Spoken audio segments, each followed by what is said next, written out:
Je suis Toussaint Louverture. Mon nom s'est peut-être fait connaître jusqu'à vous. Il était surnommé le George Washington noir. Il a combattu les armées de 3 empires et défié Napoléon Bonaparte. La perspective d'une république noire est aussi inquiétante pour les Espagnols, les Anglais et les Américains. C'était le champion de la liberté et de l'égalité pour tous.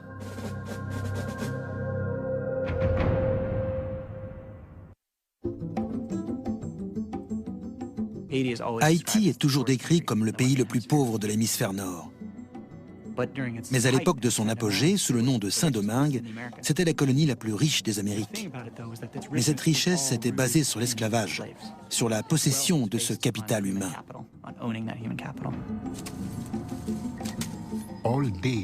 Toute la journée, du lever au coucher du soleil, les hommes étaient courbés, à couper la canne à sucre à la machette.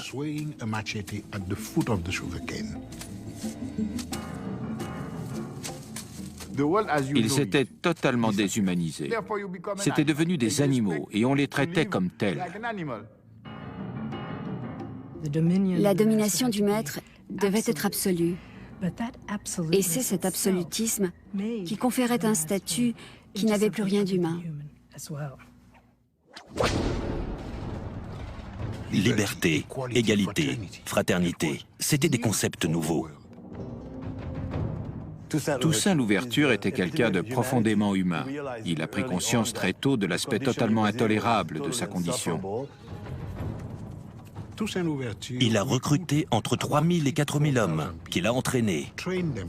Et ensemble, ils ont combattu les armées françaises, anglaises et espagnoles pendant 12 ans. Ils brûlaient les machines, ils brûlaient les cultures dans les plantations, ils brûlaient les maisons. Ça a été un massacre à grande échelle. L'heure de leur revanche avait sonné.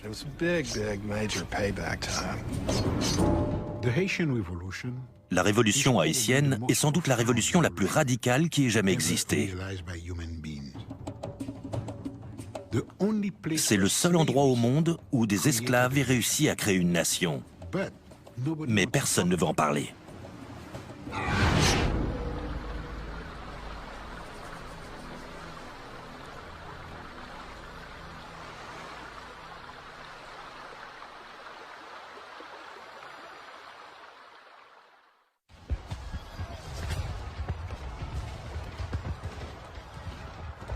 Durant l'été 1789, alors qu'Haïti n'est encore qu'une paisible colonie connue sous le nom de Saint-Domingue, les yeux du monde sont rivés sur la France.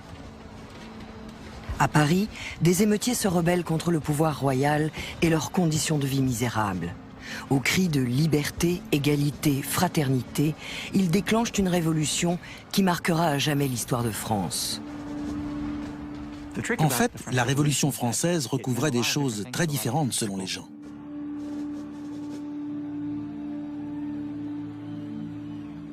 Dans les rues de Paris, la Révolution signifie la fin des privilèges accordés aux riches. Avec la création de l'Assemblée nationale, les idées des penseurs les plus réformistes d'Europe trouvent enfin un écho. Même si à l'époque, personne ne sait ce qui en ressortira, il y a cette idée que tous les individus possèdent des droits inaliénables. Les philosophes en parlaient déjà depuis un certain temps, mais cette idée va s'inscrire noir sur blanc dans la Déclaration des droits de l'homme et du citoyen. L'idée était dangereuse parce que la société de l'époque était basée sur les inégalités. C'est grâce à ça qu'elle fonctionnait. Elle n'était pas censée profiter à tous, mais seulement à une minorité. Si l'idée est dangereuse en France, elle l'est encore plus dans ces colonies esclavagistes que sont la Guadeloupe, la Martinique et Saint-Domingue. Cette dernière, surnommée la Perle des Antilles, est constituée de la partie occidentale de l'île d'Hispaniola, partie aujourd'hui connue sous le nom d'Haïti.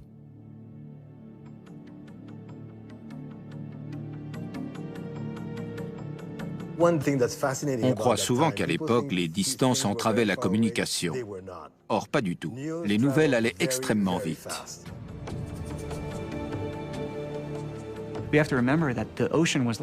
Il faut savoir que l'Atlantique était une véritable autoroute au XVIIIe siècle. Les navires diffusaient les nouvelles dont tout le monde était très friand. Quand les marins débarquaient, les premiers à qui ils parlaient, c'était à ceux qui déchargeaient les bateaux, à savoir les esclaves, et ils leur racontaient ce qui se passait à Paris.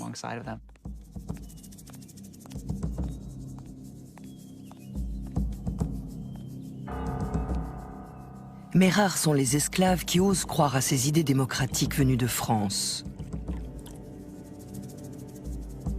Car les intérêts en jeu sont colossaux. Le sucre est le moteur de l'économie au XVIIIe siècle et Saint-Domingue est la capitale mondiale du sucre.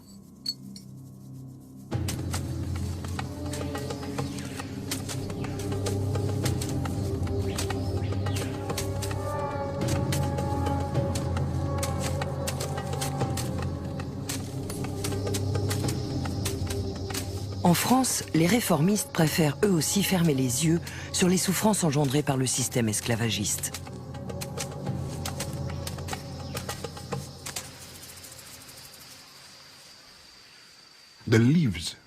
Les feuilles de canne à sucre sont aussi tranchantes que des lames de rasoir.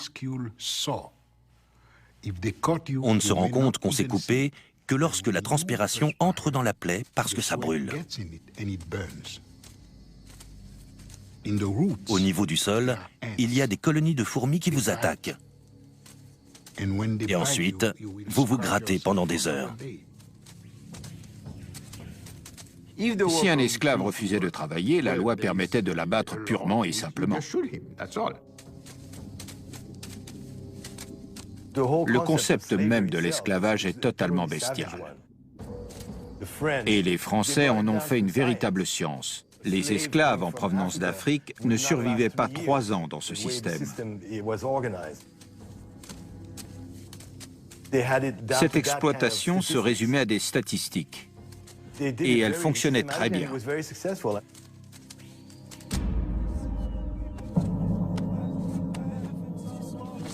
À Saint-Domingue, l'esclavage s'accompagne d'une véritable politique de la terreur.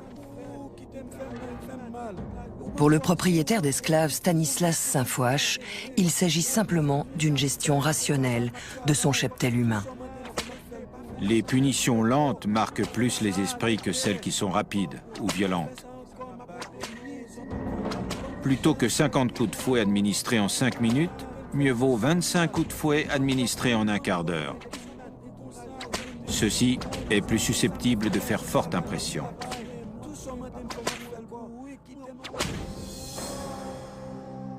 La description des tortures infligées aux esclaves est souvent effroyable.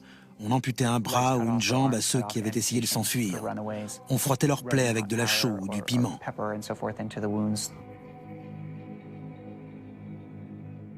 On les suspendait jusqu'à ce que mort s'en suive.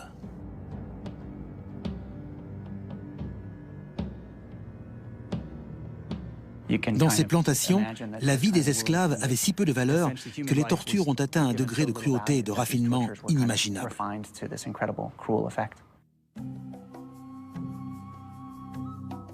Malgré ce système répressif, certains Noirs parviennent à échapper à l'esclavage. Beaucoup sont nés libres parce qu'ils sont les enfants illégitimes d'un propriétaire blanc. Les autres ont gagné leur liberté grâce à leur intelligence ou à leur talent. C'est le cas de Toussaint Louverture. Né dans l'esclavage, j'avais reçu de la nature l'âme d'un homme libre. Toussaint Louverture était quelqu'un de très déterminé. Il était aussi très ambitieux. Pour moi, c'était un génie. C'est l'un des personnages historiques les plus remarquables qui soit. Il est né et il a grandi dans une plantation de Saint-Domingue. Le propriétaire de cette plantation est un homme tolérant et ouvert pour l'époque. Enfant, Toussaint a ainsi pu apprendre à lire et à écrire. Il a fini par occuper un rôle privilégié dans la plantation en tant que cocher. Donc il était à la fois en relation avec les contremaîtres et les propriétaires. Quand il obtient sa liberté dans les années 1770, il se met alors à briguer d'autres fonctions. Et c'est là la clé pour comprendre ce personnage. Il voyait des opportunités que les autres ne voyaient pas.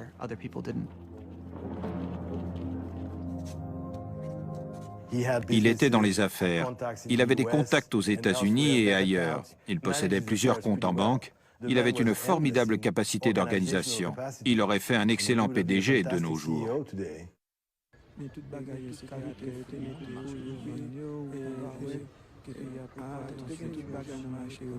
On ignore quelle a été la réaction de Toussaint Louverture à l'annonce de la Révolution française. Mais chez les colons blancs de Saint-Domingue et parmi la population métisse libre, c'est la stupéfaction. En 1789, il y avait à Saint-Domingue environ 40 000 blancs et 30 000 métis, descendants de ces blancs qui possédaient eux-mêmes des terres, des esclaves, et qui étaient des hommes d'affaires accomplis. Donc la plupart avaient des relations étroites avec la classe dirigeante. Il faut savoir qu'en matière de race, il n'y avait pas que des blancs et des noirs. Il y avait toute une multitude de mélanges et de dégradés de marron.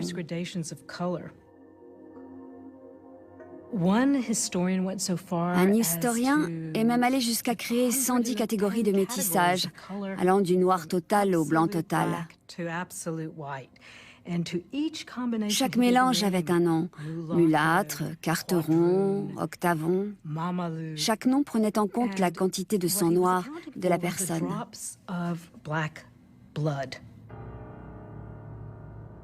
Grâce à la Révolution, les colons blancs espèrent obtenir une plus grande liberté de gestion des colonies.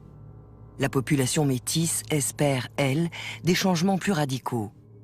Car si elle est née libre, elle n'est pas égale à la population blanche pour autant. Les métis devaient faire preuve de respect face aux blancs. Ils devaient se lever en leur présence, les appeler monsieur, madame ou par leur titre. Ce n'était pas une situation facile pour eux. Et c'est pour ça qu'ils ont été les premiers, avant les Noirs, à réclamer l'égalité. En 1791, la population métisse de Saint-Domingue est bien décidée à saisir sa chance. Elle envoie une pétition au nouveau gouvernement français en demandant à jouir des mêmes droits de citoyens que les Blancs. C'est un message très fort qu'ils envoient à une société explicitement basée sur les inégalités. C'est une demande explosive.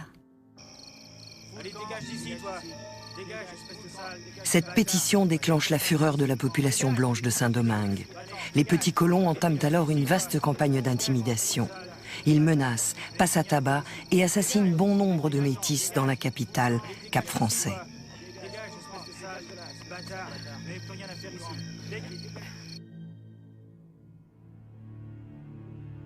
La pétition reçoit un accueil beaucoup plus favorable à Paris. Les membres de l'Assemblée nationale publient alors un décret historique. Il donne à la population de métis nés de 2 parents libres les mêmes droits qu'aux Blancs.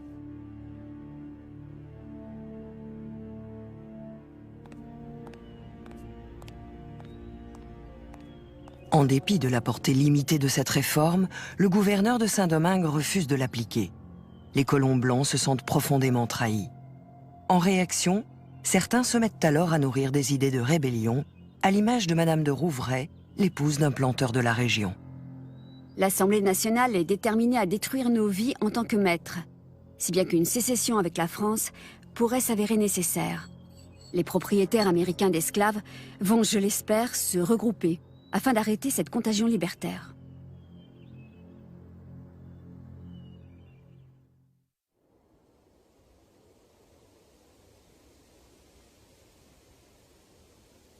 Le Seigneur qui a créé le soleil pour nous éclairer d'en haut, qui déchaîne les flots et fait gronder le tonnerre, nous observe.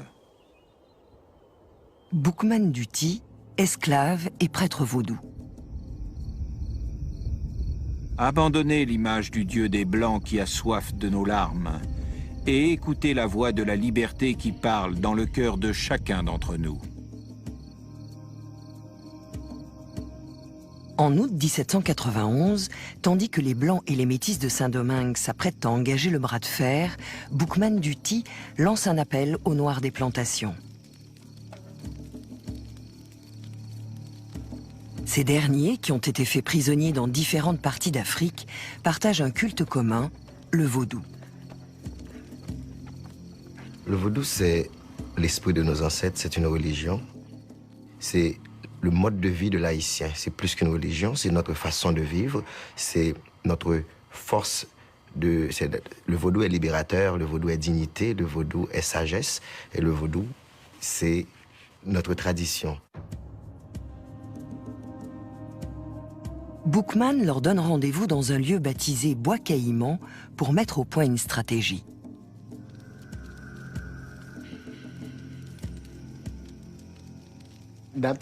Cette cérémonie de Bois Caïman, c'est le premier congrès haïtien, le début de la Révolution.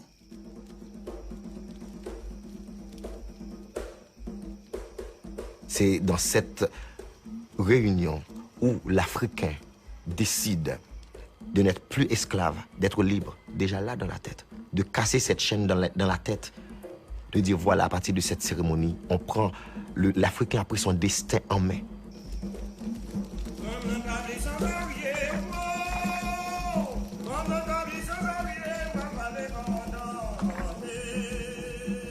La légende prétend que c'est cette nuit-là que les esclaves de Saint-Domingue ont décidé de se révolter.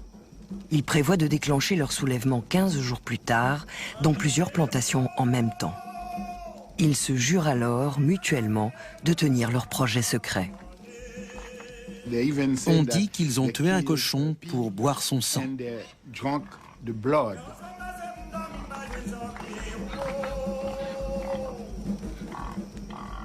C'est ce qu'on appelle la communion.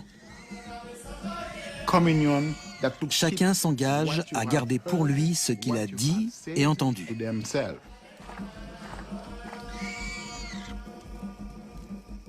Le Dieu des Blancs les pousse à commettre des crimes.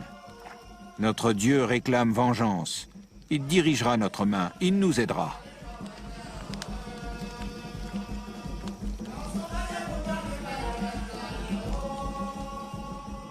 Dans la nuit du 22 août 1791, ce sont 1 millier d'esclaves africains qui se retournent contre leur maître.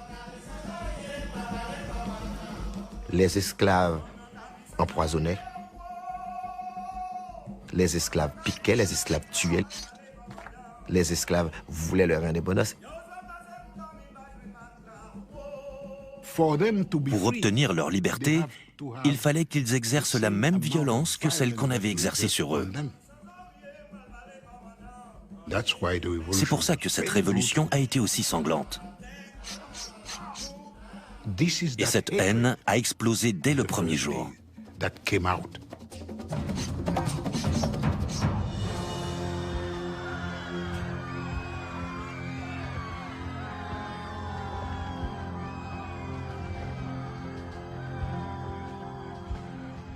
Le nombre de rebelles passe alors de 1000 à 20 000. Les esclaves libérés brûlent les champs de canne et les raffineries de sucre afin de détruire le système qui les a asservis.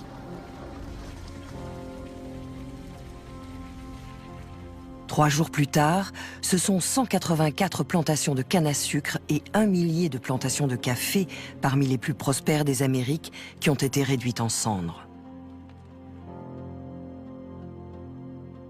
Blancs et métis se réfugient alors dans la capitale pour y être en sécurité. De là, ils observent impuissants les incendies dévastateurs qui font rage de toutes parts. C'était un gigantesque brasier. On prétendait que ceux qui étaient à bord des navires amarrés dans le port pouvaient lire leur courrier à la lumière de ces incendies qui se trouvaient à 15, 20, 30 kilomètres de distance.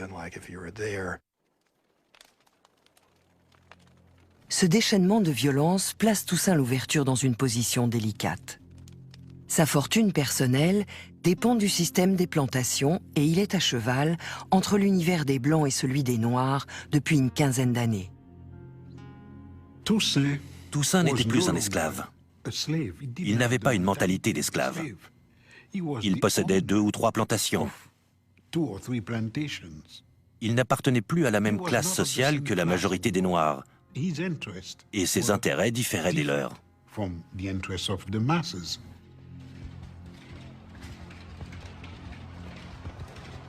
Sa première réaction à cette explosion de violence n'est cependant motivée ni par l'argent ni par la couleur de peau.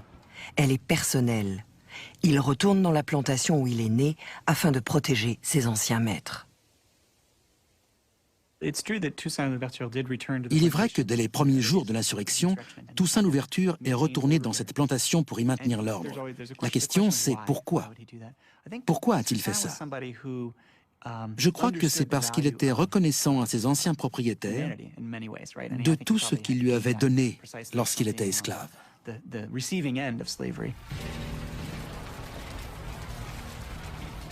Tandis que Toussaint aide son ancien propriétaire à échapper aux exactions, dans la capitale, les Blancs repoussent les assauts des insurgés et se regroupent bientôt pour lancer leur propre offensive.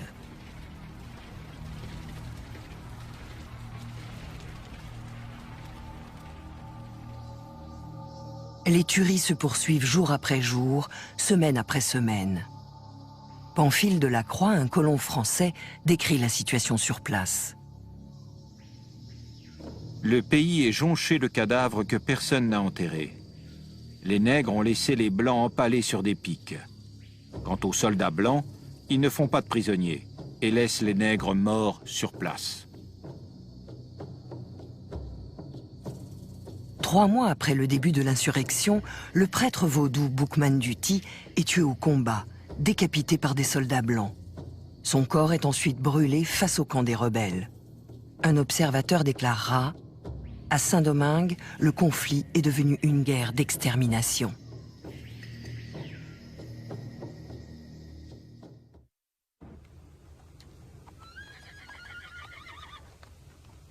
À l'automne 1791, Toussaint Louverture est obligé de choisir son camp. Bien qu'il ait femme et enfant et qu'il court le risque de perdre sa liberté, il n'hésite pas un instant.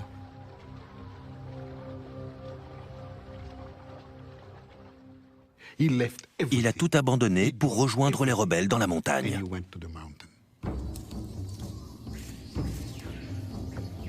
Les 500 000 esclaves que compte la colonie sont 12 fois plus nombreux que les colons blancs. Mais ils n'ont ni vision à long terme, ni réelle stratégie militaire pour poursuivre le mouvement.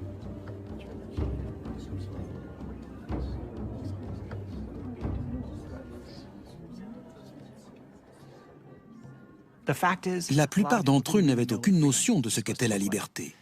Personne n'y avait vraiment réfléchi avant. Toussaint, lui, possède un point de vue unique sur le monde. Il connaît aussi bien la culture africaine que la culture européenne, et il a lu les écrits des grands penseurs des Lumières.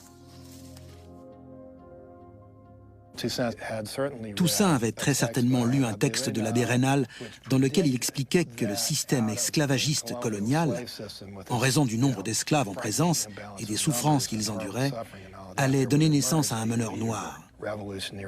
Je crois que Raynal parlait même d'un Spartacus noir. Un lettré comme Toussaint avait forcément eu connaissance d'un texte pareil. Grâce à sa culture et à ses capacités intellectuelles, il prend une place prépondérante parmi les chefs de la rébellion qui tentent de mettre sur pied une armée noire. En décembre 1791, soit 4 mois après le début de l'insurrection, l'enthousiasme des Noirs commence à faiblir. Qui plus est, le nouveau gouvernement français vient d'envoyer 10 000 soldats supplémentaires pour aider les colons à rétablir l'ordre à Saint-Domingue. Dans la montagne, les insurgés n'ont plus grand-chose à manger et la famine les pousse bientôt à se rendre par milliers.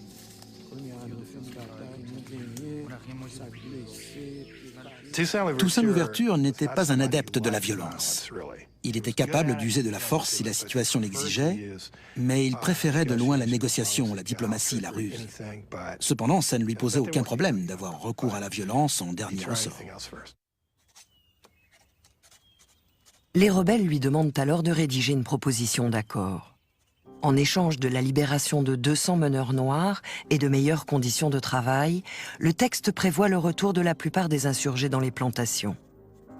La dure réalité du XVIIIe siècle a eu